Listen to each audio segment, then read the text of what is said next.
Salve, salve, minha São Benedito do Rio Preto e você, internauta de qualquer local que esteja acompanhando a gente.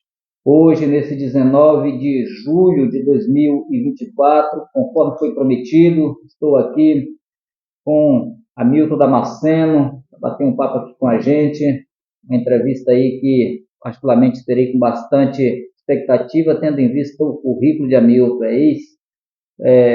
secretário adjunto de Educação aqui no município, é ex-secretário de Assistência Social, vereador de segundo mandato, professor do quadro efetivo do município, então uma pessoa que tem, além de experiência, tem um bom currículo, acredito que tem tudo para acontecer aqui um papo daqueles dos mais agradáveis, com bastante informação para você que está aí do outro lado nos acompanhando. Hamilton, seja bem-vindo, meu irmão, fique à vontade, espero que a gente possa aqui bater esse papo aqui da melhor forma possível. Bem-vindo, Porto, também. Bom dia a todos os internautas que estão nos assistindo, né? Estamos aqui nos colocando à disposição para esse bate-papo, né? É sempre bom conversar com as pessoas e que as pessoas também, nesse bate-papo, tenham a oportunidade de conhecer um pouco mais sobre nossa história aqui no município. Muito bem. Hamilton, a gente aqui não tem muita enrolação, é direto ao ponto. Peguei aqui o meu script aqui para eu não esquecer de nada. Minha primeira pergunta para você é a seguinte: você tem uma boa experiência na política de São Bento do Rio Preto. Já foi secretário adjunto, acabei de frisar isso aqui, de educação, já foi secretário de assistência social, é um vereador que está aí concluindo seu segundo mandato. Qual a grande lição que você tirou de tudo isso e que pode ser usada em benefício da população? Uma pergunta pertinente, Porto, e eu acrescento mais a esse currículo, vice-presidente do Sinfesp, né? Também estive como vice-presidente do Sinfesp. A política, né, Porto, ela é um instrumento social, né? Que através da política você pode ajudar a transformar a vida de pessoas, mas também ajudar a contribuir no desenvolvimento do município.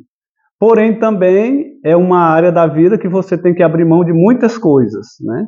Você tem que abrir mão da privacidade, você tem que abrir mão de, às vezes, estar com a sua família, você tem que abrir mão, às vezes, de estar numa festividade familiar, porque você tem outros compromissos políticos. Mas eu entendo, né, que como filho de lavrador, como uma pessoa que veio lá da zona rural, que conhece de perto a necessidade das pessoas mais humildes, nós temos, de forma efetiva, contribuído no sentido de estar ali no Poder Legislativo fazendo as cobranças necessárias, né? A gente, quando faz uma cobrança, a gente sempre faz com muito fundamento e tendo a vivência da necessidade que a comunidade passa por aquelas reivindicações que se faz. Infelizmente, na política, e principalmente no Poder Legislativo, quase nunca nossas reivindicações elas são resolvidas, né?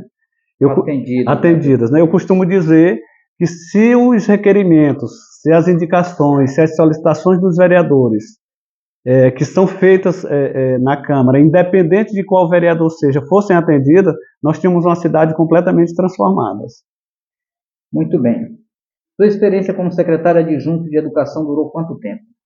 Eu trabalhei 4 anos, não exatamente 4 anos, porque eu comecei em 2008, né, se eu não estiver equivocado, a 2012, aí teve o período legal de afastamento para a primeira candidatura, né, então ela durou um pouco mais de 3 anos e alguns meses, né, não tenho aqui, mas durou um pouco mais de 3 anos, né. Hamilton, a educação é uma das pastas mais importantes dentro da administração pública, a gente não pode negar isso. Você, como secretário adjunto de Educação, qual foi a grande contribuição que você deu, ou qual foi a contribuição, ainda que não tenha sido grande, para a educação são-beneditense? Uma das coisas que a gente teve lá, assim, determinando por competência do cargo, né? O cargo de secretário adjunto de educação ele é um cargo pedagógico. Então, na época, a minha função era coordenar a parte pedagógica da educação. Era tipo planejamento, reuniões com professores, mais nesse sentido, né? Uma questão de tipo modelo de organização da educação? É mais ou menos pedagógico, né? E aí, na época, eu tinha uma equipe muito boa, né, que trabalhava comigo, né? Na época, eu tive professora Enocélia Linhares, eu tive a professora Antosilda, eu tive a professora Nenê, esposa do Alex. Então a gente era uma equipe muito boa na questão da organização pedagógica, né? A gente não tem, o secretário de Educação adjunto, ele não tem influência administrativa, a parte dele é a função pedagógica. Então, assim, foi um período que a gente fez um bom trabalho nesse sentido da organização pedagógica, né? Então, a nossa função era essa e eu creio que a gente cumpriu com bastante proveito, né, nessa questão pedagógica. Quando a gente fala de Secretaria de Educação, Secretaria de Saúde, Secretaria de Infraestrutura, ainda que seja o cidadão leigo, ele tem noção das atribuições ou da área que aquela secretaria atua. Quando a gente fala de assistência social, muita gente já entende mais como só uma questão de Bolsa Família. Quais são, de fato, as atribuições da Secretaria de Assistência Social dentro do município? Inclusive, eu estive secretário de Assistência Social de 2017 a quase o final de 2018, né? Tive quase dois anos na Secretaria de Assistência Social. Aqui em São Benedito, Porto, basicamente a Secretaria de Assistência Social ela cuida especificamente dos programas sociais do município, né? Porque é uma secretaria basicamente sem orçamento, né?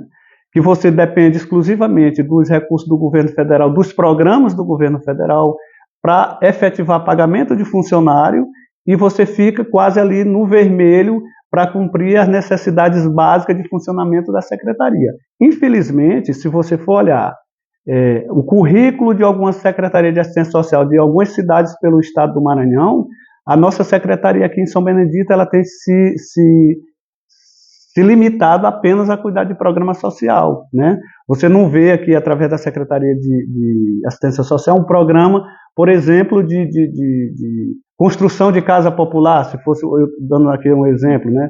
Você não vê aqui pela Secretaria de Assistência Social um programa de doação de cesta básica, um programa de doação de enxoval, um programa de kit para a mulher que está aí ganhando neném. A gente, infelizmente, a gente ainda não chegou a esse patamar com o orçamento da prefeitura para isso. Então, a Secretaria de Assistência Social ela tem cuidado basicamente de programa Bolsa Família, e os programas hoje, já tem outros programas, que tem o programa do governo federal aí que ajuda os alunos aí do ensino médio, né? Tem essa bolsa que é dada para os alunos, mas basicamente a Secretaria de Assistência Social ela tem se privado a isso.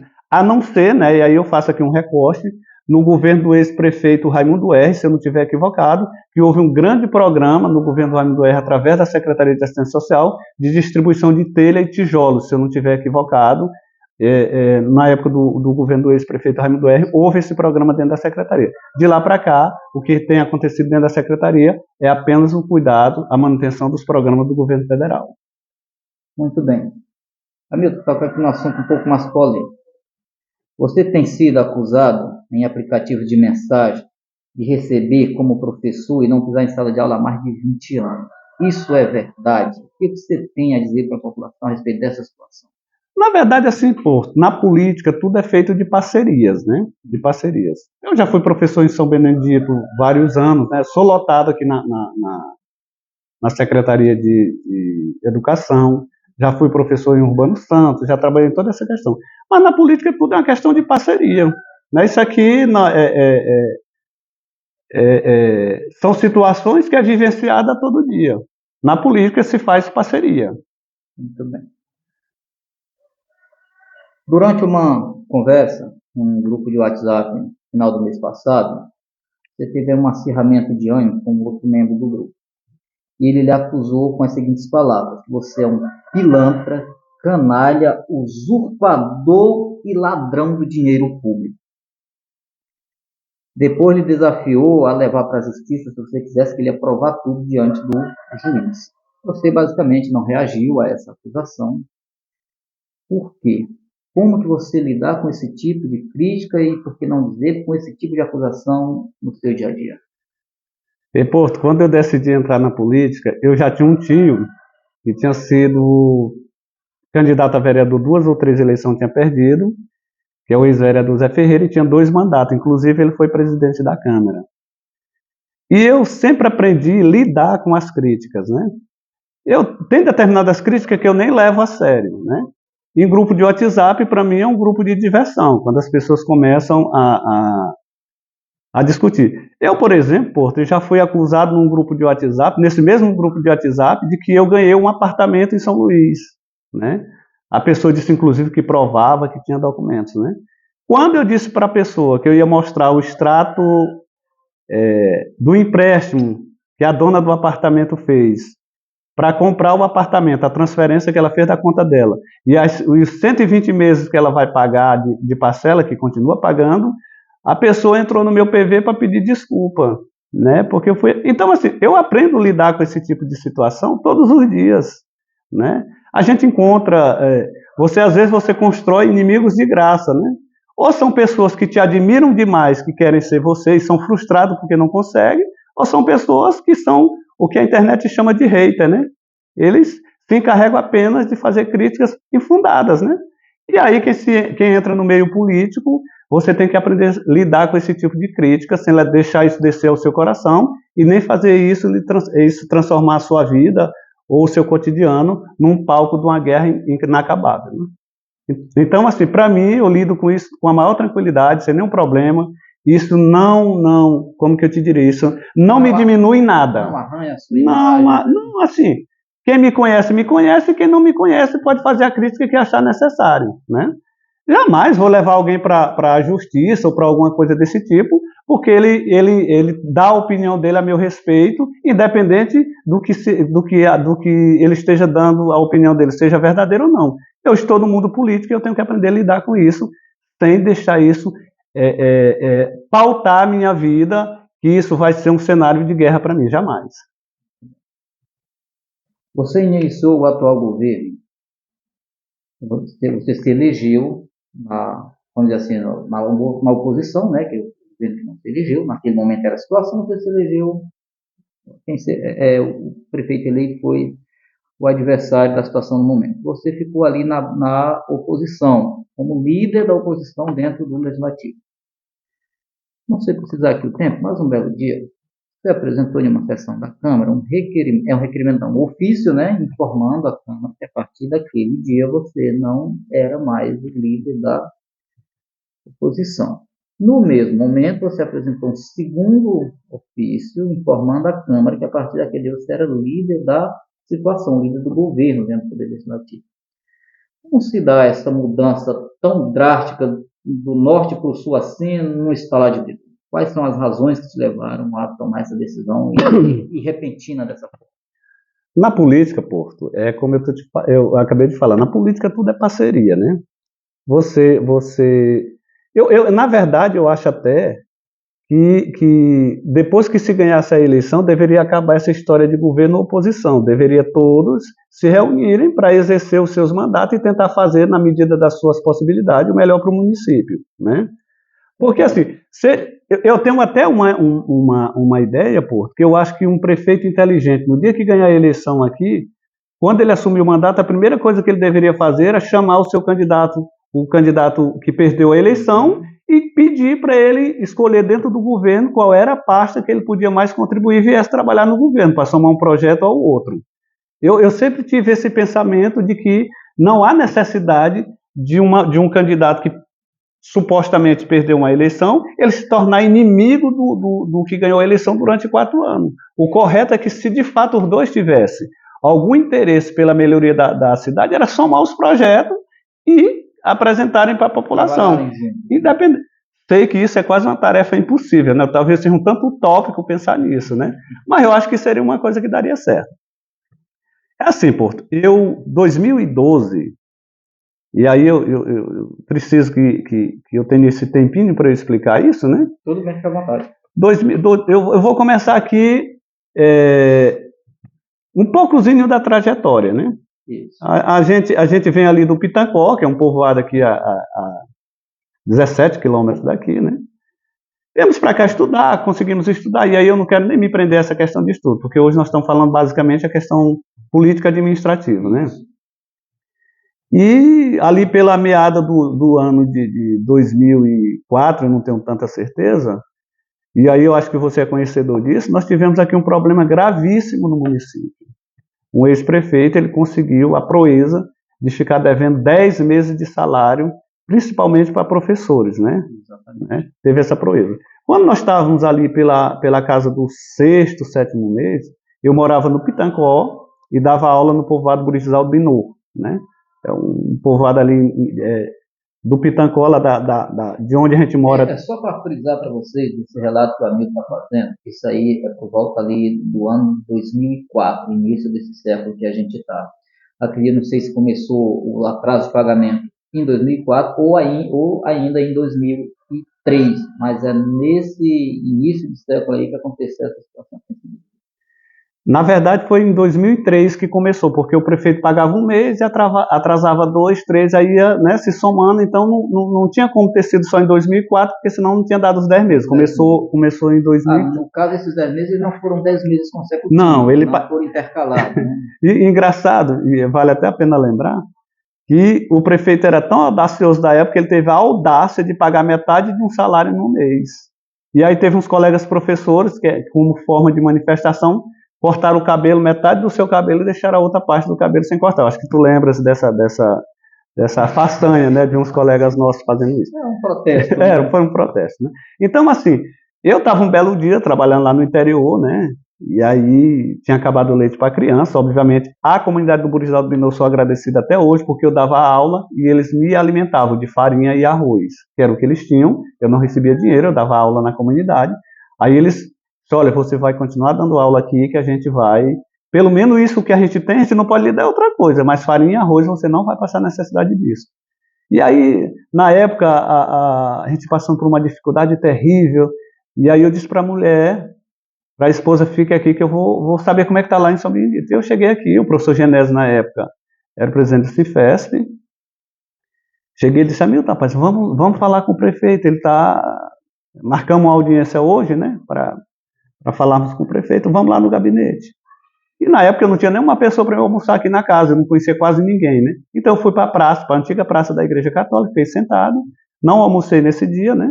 Quando deu 2 horas da tarde, 1h e pouco, eles chegaram, acompanhados de mais 19 colegas, comigo faziam 20. E aí a gente entrou inocentemente no gabinete do prefeito, que ficava ali ao lado da Assembleia de Deus, onde funciona hoje o Centro de Especialidade aqui no município. Correto.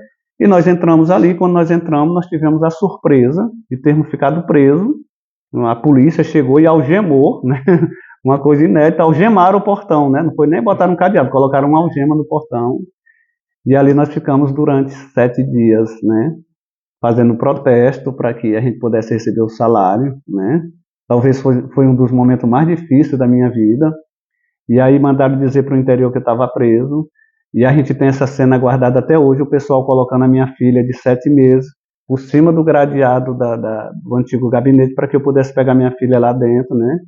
Então, assim, foi uma coisa que não traz boa lembrança para a gente, né? Assim, da dificuldade que a gente passou ali.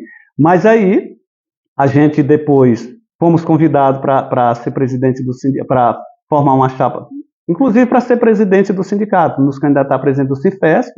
Mas aí nós chegamos a um consenso que era melhor a gente se unir, ia ter chapa única. Eu fui para a chapa do professor Benedito da Penha, ganhamos a eleição, que foi chapa única, né? Isso. Fiquei 2 anos no Cifesp, depois o ex-prefeito Cromar me fez um convite para trabalhar com ele, eu fui trabalhar com o prefeito Cromar.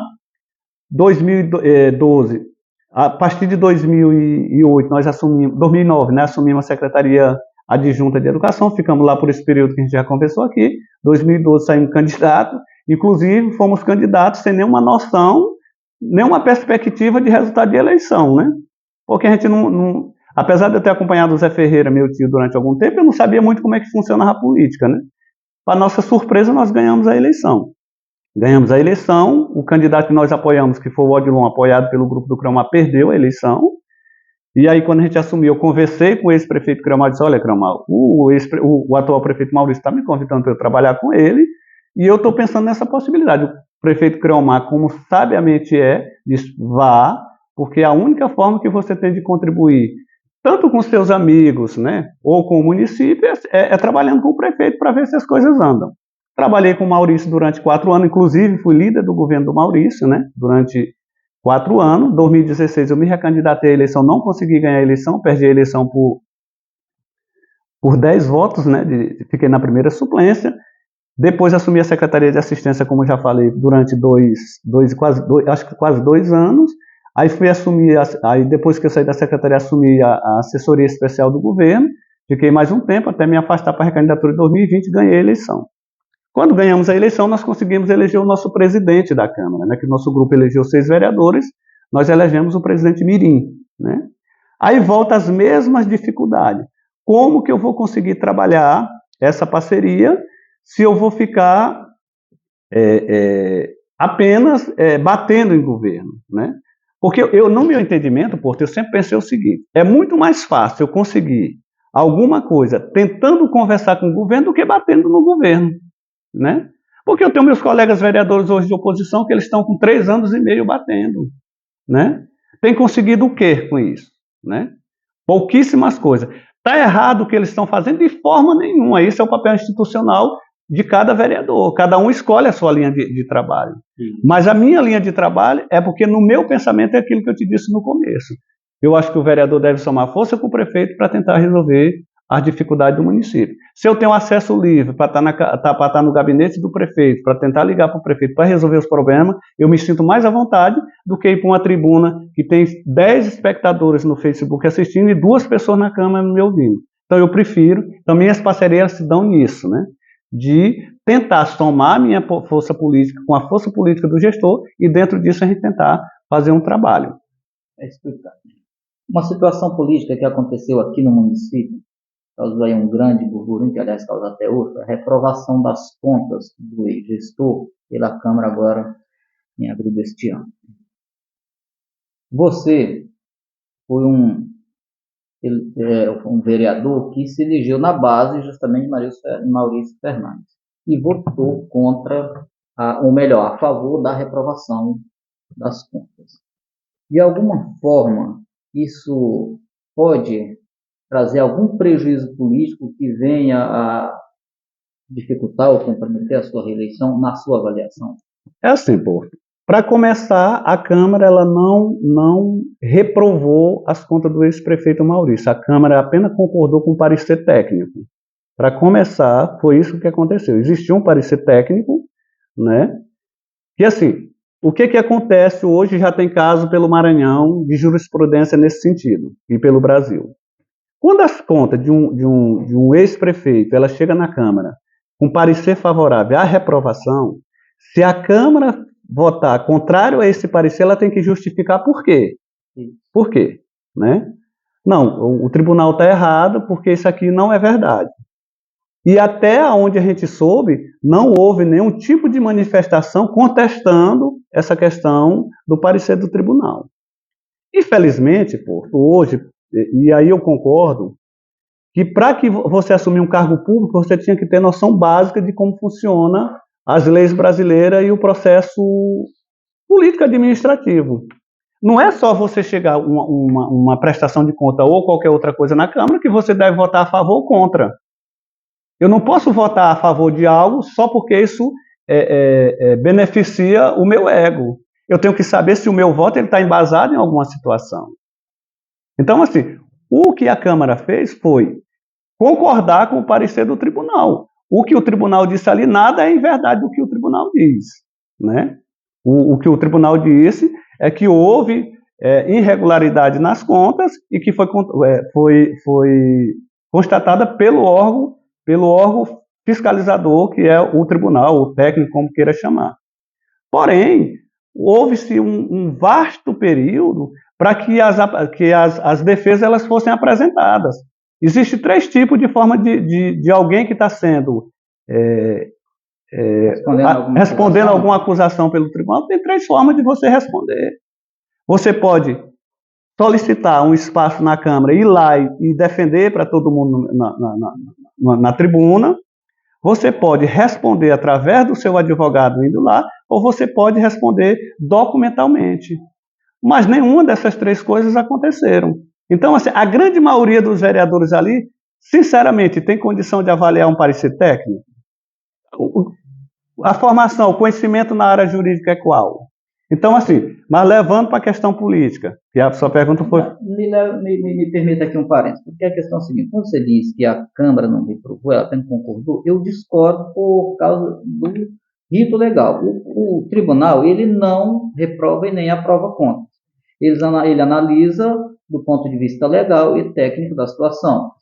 Tanto, por que ele não reprova? Porque vamos imaginar aqui que o município ele tem uma peculiaridade que tenha acontecido pelo qual houve a necessidade de fazer ali umas pedaladas para ajustar um orçamento de qualquer forma que tenha sido.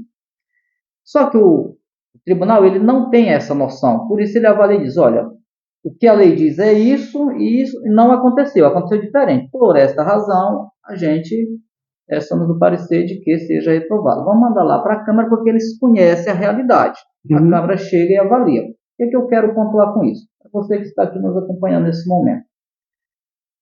O gasto que houve, pelo menos você tem a liberdade de me corrigir, eu fiquei sabendo, é que houve um gasto de 8,2% a mais do que a lei permitia para pagar servidores públicos. Hamilton, não é a Câmara quem autoriza a contratação de servidores públicos? Você, como vereador, não estava lá e não sabia dessa situação, o município contratou a revelia, não ouviu o legislativo, como que foi? Porque a partir do momento que você concordou, eu acredito que caberia você pegar, olha, aconteceu realmente essa irregularidade fiscal aqui, mas a gente sabe o porquê. Desta forma, justifica-se para o tribunal. Não seria por aí? É assim, todo ano, pelo menos o rito legal é esse, né? E aí eu não sei se todos os anos acontecia isso, né? Mas o rito legal é que antes que o município contrate, ele mande um projeto de lei para a Câmara pedindo autorização para a contratação. Isso já é bem antigo, na verdade. Assim, eu te falo do período que eu estou, né? Eu não sei se era assim que acontecia sempre, né? Na verdade, eu não sei desde quando foi que começou a ser adotado isso aqui no município. Porém, a Câmara de Vereador, ela autoriza uma folha de pagamento que está lá, mas ela não tem, né? Por exemplo, relatório mensal do que está sendo gasto com folha de pagamento. Tanto é que a gente fica assim, às vezes olhando, na rede social, quando sai pagamento, é só falando de valores, não sei, sai 3 milhões em conta, né? Isso aqui eu acho que até marketing das prefeituras que fazem isso, né, em relação a isso. Então, assim, eu volto a te dizer novamente, para a Câmara fazer um relatório diferente, ou votar contrário a isso, ela tinha que dizer que o tribunal estava errado em relação à irregularidade que ele encontrou, né? E isso não aconteceu, né? Não houve nenhum tipo de situação nesse sentido. E assim, eu estava olhando pelo Maranhão, várias prefeituras, né, estão enfrentando esse tipo de problema, né? Mas foi mais ou menos isso que aconteceu, por exemplo, nessa votação de agora. E os vereadores que votaram contra também não justificaram por que seu voto, né? Eles simplesmente votam a favor ou contra. Alguns aproveitaram uma plateia que estava lá para fazer algum tipo de menção política. Eu acho super natural isso, né? Quem é político tem que ter um grupo político que ele, de alguma forma, ele levante o ânimo desse grupo na questão da sua defesa. Em relação à questão política, né, que foi perguntado de que forma isso pode prejudicar, eu sou muito tranquilo em relação a isso, pô. Todas as minhas decisões, elas são pensadas, né? Eu não tomo decisão aleatória, né? Eu tenho adotado, né, nesses tempos, principalmente nesse mandato agora, não atacar ninguém. Não ataco esse prefeito A, não ataco o prefeito B. É uma estratégia política. Eu adotei não atacar. Até porque, Porto, aconteceu um fato na minha vida muito interessante. Eu fiquei 7 dias preso naquela história que nós passamos lá. Humanamente pensando, Porto, era impossível eu subir no mesmo palanque desse prefeito que me deixou 7 dias preso. 2 anos depois, eu estava lá no São José dos Costa apoiando o candidato a prefeito de um outro, me parece que o Odilon, não lembro exatamente, e esse prefeito que tinha ficado me devendo 10 meses, que ainda não recebi até hoje, e que tinha me dado 7 dias de cadeia, estava em cima do palanque. Quando eu terminei de falar, fazer o meu discurso, que foi na primeira eleição que eu ganhei, a primeira pessoa que pegou na minha mão foi isso.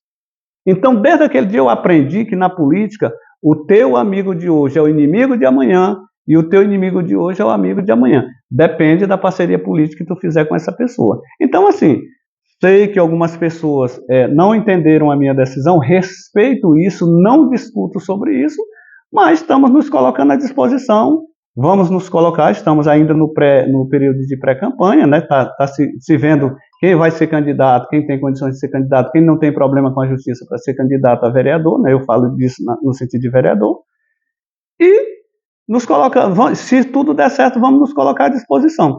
Ganhar e perder, isso eu já sei o que é. Então, para mim, nenhuma das duas coisas será surpresa. Você estava na base Marúcio lá em 2015, né? O ano da reprovação das contas, foi isso? O ano de 2015? Né? Você sabia o que estava de fato acontecendo. Faltou coragem de sua parte para naquela hora fazer uma explanação e votar contra o parecer do tribunal? Não é que faltou coragem, é como eu estou te dizendo. Qualquer coisa que fosse votado ali contrário à orientação do parecer do tribunal, ela tinha que ter um parecer técnico também da Câmara, né? E toda prestação de conta, todo ofício que chega na Câmara, ela tem uma assessoria jurídica. É para isso que a Câmara tem uma assessoria jurídica. A assessoria jurídica da Câmara, em momento nenhum, disse que o tribunal tinha alguma irregularidade no que ele orientou, né? Em nenhum momento. Então, assim, não é questão de coragem A ou B, né? É uma questão de seguir um parecer do tribunal, que é o órgão que realmente tem uma equipe técnica com condições de avaliar determinadas coisas. Concordo que a Câmara realmente não tem essa equipe técnica, né? Uma reclamação constante desse governo, você responde se quiser, tá? Estou lhe perguntando porque você é líder do governo. Foi a questão da manutenção das estradas vicinais no município de Rio Preto durante esse mandato. O que aconteceu que o governo deixou a desejar de forma tão, digamos assim, satisfatória para a população esse quesito? Porto, é assim, se as pessoas me acompanharem pela rede social, eles vão ver que foi uma das coisas que eu sempre estou reclamando, né? As estradas vicinais, elas precisam de melhoramento, né? Primeiro porque toda estrada ela precisa de manutenção. Exatamente. Nós temos exemplo, por exemplo, da estrada da Vila Bena, que é ali da Santa Maria. Aquela estrada ela foi feita no governo do ex-prefeito Nonatinho, né? Aí uma estrada que é feita no areal, que por mais material que você coloque, a própria areia ela se encarrega de fazer com que esse material suma. Ela ficou lá, né? E aí eu tenho alguns amigos lá, eu estou sempre indo lá, tem até uma criança que tem uma necessidade especial, eu já fui buscar algumas vezes essa criança para o hospital, e meu carro, apesar de ser uma traçada, ela atolou lá, que se não tivesse a comunidade para me ajudar tirar o carro era muito complicado. Eu costumo dizer, Porto, que a comunidade da zona rural ela é muito fácil para se agradar, porque eles querem o básico. O que é que uma comunidade rural quer? Ela quer uma estrada boa para ela ir e vir, ela quer uma equipe do PSF lá atendendo a sua família, e ela quer, de vez em quando, um veículo para transportar a sua produção. Tu sabes que ainda hoje tem muita gente no interior que trabalha ainda com venda de madeira. Ele faz a roça no toco, né? Que assim, eu acho inadmissível no século em que nós estamos, que a tecnologia está de ponta em todos os locais, as pessoas continuarem fazendo roça no toco, como eu e meu pai fizemos para ajudar a criar 12 irmãos, né?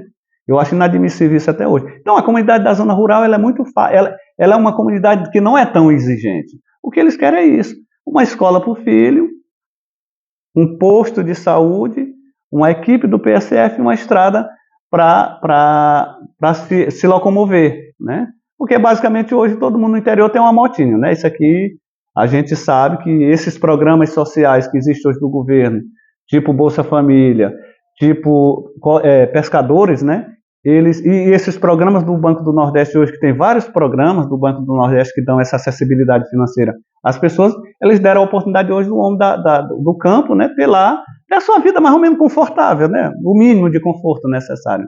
Então, a questão das estradas do município, elas precisam urgente de manutenção. Isso aqui, eu tenho dito isso na Câmara e não tenho dificuldade nenhuma para dizer isso aqui, que nós precisamos de fato de manutenção dessas estradas da zona rural, principalmente da zona rural, precisa dessa manutenção. Foi uma falha, você considera isso uma falha realmente do atual governo? Digo que o governo deixou a desejar na questão das estradas vicinal. Tenho dito isso na Câmara e não tenho dificuldade nenhuma para falar isso aqui. Antes da última pergunta, você, internauta, conforme a gente sempre vem pedindo para você, mendigando aqui, você que está acompanhando esse trabalho, você que segue o canal, você que acompanha esse vídeo, se você está gostando desse trabalho, dá uma força para a gente.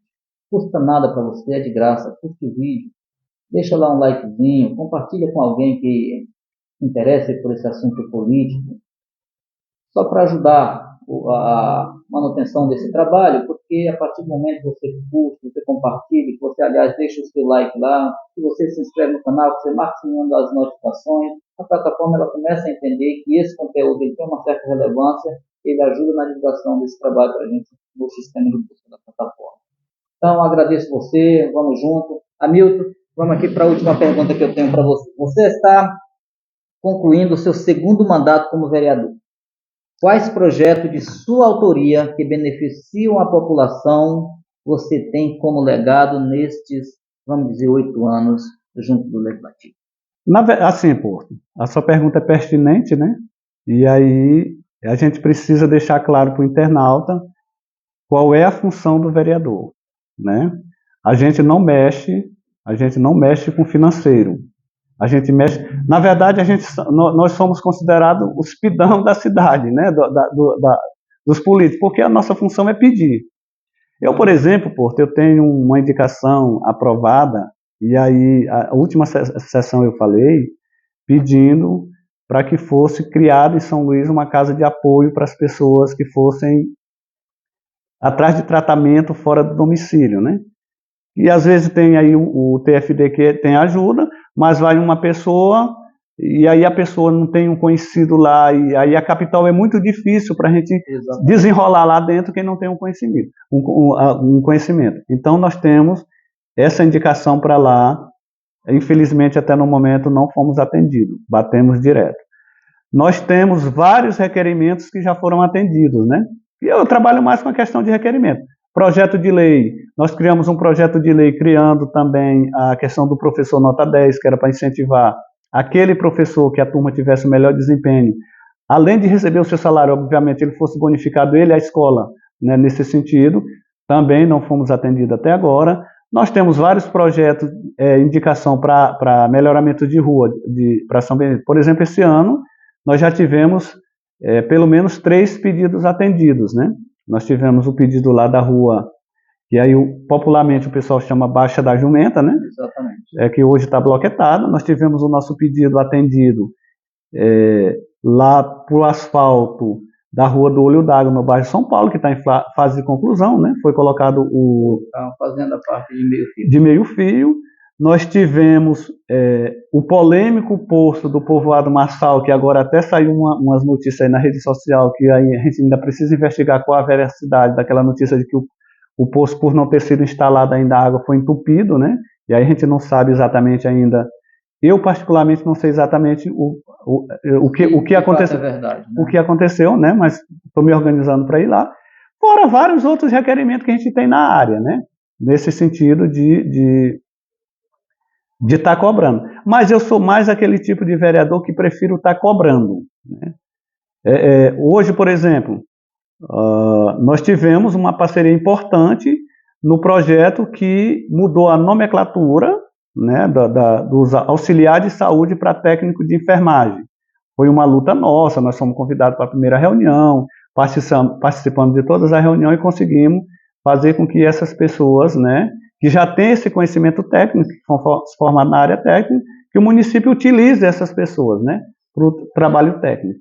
Então, assim, a minha forma de trabalhar é dessa forma como vereador, na questão de estar cobrando, de estar cutucando, né, todos os dias o prefeito em relação àquilo que está faltando. Eu prefiro fazer dessa forma. Ultimamente eu tenho deixado até de usar a tribuna, porque eu entendi que a tribuna não está ajudando a resolver os problemas. Então eu estou indo realmente conversar com o secretário, conversar com umas pessoas para a gente tentar resolver essas questões naquilo que a gente puder resolver, ajudar a resolver, né, melhor dizendo. Muito bem. Estamos aqui encerrando esse bate-papo, essa entrevista aqui com o vereador Hamilton. Dia 26, próxima sexta-feira.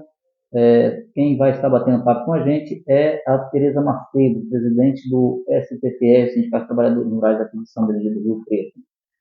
Hamilton, quero te agradecer a sua participação, muito obrigado pela atenção dispensada aí, ter batido esse papo com a gente. Aproveite esse momento para fazer suas considerações finais, fale aí do seu coração, deixe a sua mensagem para São Benedito do Rio Preto. Primeiro eu quero agradecer, né, a sua gentileza, né, de estarmos conversando, dizer às pessoas que eu sou uma das pessoas mais acessíveis em qualquer lugar para qualquer tipo de conversa. Eu nunca me furto das conversas, né, de dar a minha opinião. Talvez eu seja considerado muito polêmico por isso, porque eu dou minha opinião. Ninguém é obrigado a aceitar, mas eu não deixo de dar, né?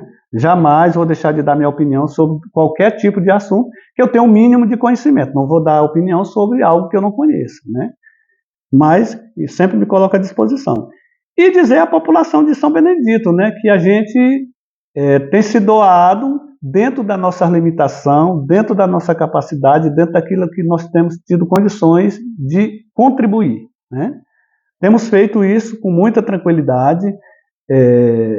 Eu sou uma pessoa que eu sou muito satisfeito hoje pelo meu legado político aqui em São Benedito. Como eu já falei, há 20, 30 anos atrás, era impossível a gente ver, falar que um filho de lavrador tivesse uma oportunidade dentro da política. Hoje, basicamente, dos 11 vereadores, nós temos 9 que são de origem de lavradores, né? De gente que vem realmente das camadas sociais, né? Vem ali de baixo para ajudar. Então, assim, a gente está se colocando aqui novamente, né, à disposição da população, dentro daquilo. Fazer projeção de futuro, Porto, eu não costumo fazer isso, né? Nós estamos, em outubro agora nós temos uma eleição, né? Vai ter vários nomes novos aí para ser avaliado, várias pessoas, gente boa, que eu respeito a história, né? Temos nossos colegas vereadores aí de mandato, que também tem muita gente boa aí que a gente respeita a história. Eu acho que talvez a Câmara de Vereadores hoje seja uma das câmaras mais unidas lá dentro do parlamento. Existe a divergência, que é natural na questão política, mas a gente se respeita, a gente respeita a liberdade de opinião do outro, a gente respeita o espaço do outro. Então, dentro desse contexto, é que eu agradeço a população de São Benedito. Eu só tenho que agradecer. Se eu encerrar a minha carreira política agora em dezembro desse ano, lhe falo aqui do fundo do coração que eu saio muito satisfeito da questão política, de concorrência política. Saio muito satisfeito, né? Eu já consegui ter 2 mandatos dados pela população que, de bom grado, me concedeu esse mandato. Então, eu sou extremamente grato. Eu só quero agradecer à população de São Benedito do Rio Preto, né, dizendo que dentro das limitações daquilo que é preciso se fazer, se faz, dentro do trabalho social, nós temos feito o nosso trabalho social, né, todo mundo tem que fazer o seu trabalho social, nós estamos dentro desse perfil. E desejando sorte a todos que querem pleitear um cargo aí no próximo 6 de outubro, é isso? Se não me engano, nem... eu acho que talvez 6 de outubro, nem lembro. Desejando sorte e que a população saiba novamente escolher bem os seus representantes. Eu costumo dizer que eu não tenho bandeira partidária, né? Eu costumo tentar contribuir na medida das minhas possibilidades e daquilo que me é oferecido a oportunidade. No entanto, agradeço aos internautas, agradeço a sua gentileza de ter vindo aqui e me coloco sempre à disposição. Obrigado. A gente vai continuando trabalhando por aqui. Um abraço e até o próximo vídeo. A gente vai se encontrando, vai batendo esse papo, vai levando informação da melhor forma possível até você, São Beneditense, até você internauta, em qualquer lugar desse planeta que esteja nos acompanhando.